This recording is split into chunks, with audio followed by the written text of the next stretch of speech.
You have actually won multiple certifications. You've earned multiple certifications, including negotiation and pricing strategy, right? Right. That's important, negotiating in real estate. What separates an average negotiator from like an excellent top of the line negotiator like Angela Slow? Oh, thank you for that. You can pay me later. I don't know if I'm top line, but I will say that I love negotiating. You got the certificate. I got it because you gotta earn it. This is something that I really enjoy. I think, maybe getting into contracts and negotiation is scary to people. That's my favorite part of working with clients is when we get to that negotiation part. And I just want to go back real quickly to your previous point, which was our value as a realtor is our skill sets.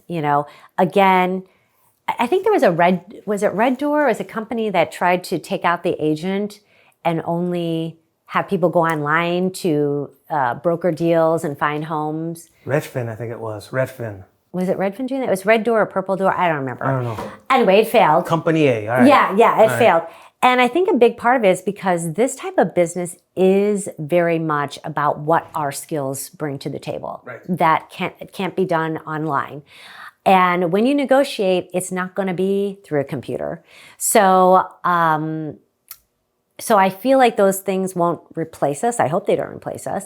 Just like if you have a lawsuit, you want to find a good lawyer, somebody who can speak, not a computer doing that speaking, defending for you. So with negotiation, I think one of the things that's overlooked a lot, especially with new agents when they start to get into sales, is knowing that you have to give in order to get. Okay. So good negotiation is really a transaction should be a collaborative win-win for both parties. And that means listening to the other side, understanding and even empathizing with their needs, but also letting them know what your client's needs are.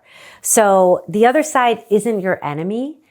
And sometimes people approach it in sort of a combative way. They do, you're right. You're actually right, Yeah. And the great agents I've worked with are not like that. I'm not like that. So I think that was the biggest takeaway I got from learning more about negotiation. It's asking, how can you understand and be willing to work with the other side while still being able to get what your client wants? Right. And that's difficult. That takes skill. That is not something everybody is good at or comfortable with. But in the end, the other agent and I have the same goals to get that property sold. Right, not just that. Every client you have has a unique story, right? Yeah. Everybody has a Absolutely. unique situation. So on that note, can you recall a time where you actually remember your client and it was an absolute fantastic experience, a memorable experience over the years? One that you really connected with? Oh gosh. I mean, I'm sure you had several, but one that stands out and says, look at me. Which one? I mean, I know this sounds, but I really do mean this. I've had amazing clients. I'm very lucky. I think also we chose each other. We felt like we were good fits for each other, and that's what made it work. And I'm really blessed to have clients that wanted to work with me and were able to because, most deals have some challenges along the way, but we made them, we made through them.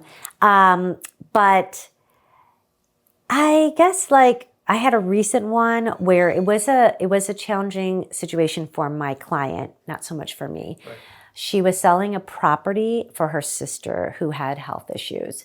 And she flew in from another state, was unfamiliar with California, with the situation, and it was sort of an emergency. So she got ill very quickly, and so her sister had to come in and just quickly take over the reins. And we just worked so well together. We were like partners. I helped her donate a lot of the items because there was a house full of items that they had to do something with and get out.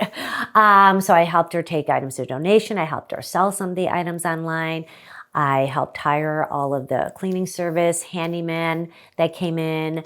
painters. Now, all this stuff isn't required from a real estate agent, but you went all out on this. Why'd you do that? I don't know if it's required or written anywhere, but I feel like it should be. I feel like that's part of our role. Again, part of our value is providing more than just, I got you a house. Now let's get it sold. It's helping them with all the little aspects. And again, everybody has a different story. You know, I even visited her sister in the hospital because she was someone I knew previously. I helped her find senior community to place her in. So whatever she needed, you know, she had no idea that she had to be a POA to make decisions. So I found a free template to get a POA. We got it done very, very quickly so she could start getting the house sold. I mean, there were so many steps along the way before we actually got to the actual sale. Yeah. Did you know that only 28% of the people who watch this video are subscribed to US Realty Training on YouTube? Do me a big favor. Do me a huge favor and hit the doggone it subscribe button below to become a subscriber. Doing so helps me make more great videos like this. It'll definitely help us. I'll see you on the next one.